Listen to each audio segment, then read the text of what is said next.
Ang intense ng mga kaganapan ngayon sa abot kamay na pangarap sapagkat sa wakas nga ay maililigtas na si Don Pepe sa kamay ni Moira at ng mga tauhan nito. Dito nga ay matagumpay na napuntahan ng mga pulis ang hideout nila Moira at naitakas nila ang kawawang si Don Pepe. Samantala ay makakakuha nga agad ng tip si Police Officer Gonzaga kung saan nagtatago si Moira at ang mga tauhan nito. Kaya naman ay agad niyang sasabihin kay Doc Robert at Giselle na nakahanda na nga daw ang mga tauhan niya para lusubin ang hideout nila Moira. Sa kabilang banda naman matapos ngang makauwi ni Zoe sa kanilang hotel, ay isasagawa naman agad nila Moira at Balahaja ang plano nilang pagpatay kay Don Pepe.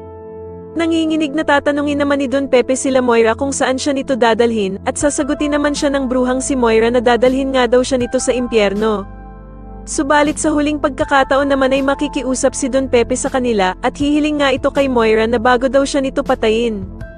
Samantala ay masasagap naman ni Annalyn ang plano ng pulis na si Officer Gonzaga na pupuntahan nito ang location kung saan nandoon ang dumukot sa kanyang lolo Pepe, at dito nga ay sasabihin niya kay Doc Linden na susunod daw siya dito.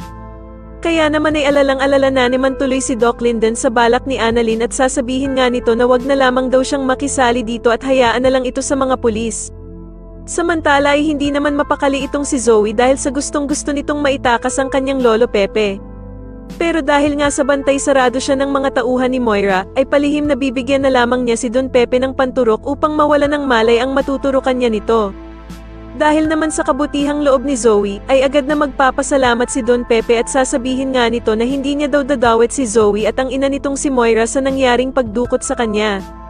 Sa tingin niyo magtagumpay naman kaya ang gagawing pagligtas ng pulis kay Don Pepe at dito na nga kaya talaga siya tuluyang makatakas, mas lalo na nga talagang nagiging exciting ang mga susunod na kaganapan kaya naman ay mas lalo pa nating abangan ang mas lalong gumigandang abot kamay na pangarap. Maraming salamat po sa inyong panonood at sana po ay mas subscribe niyo ako. Maraming salamat po.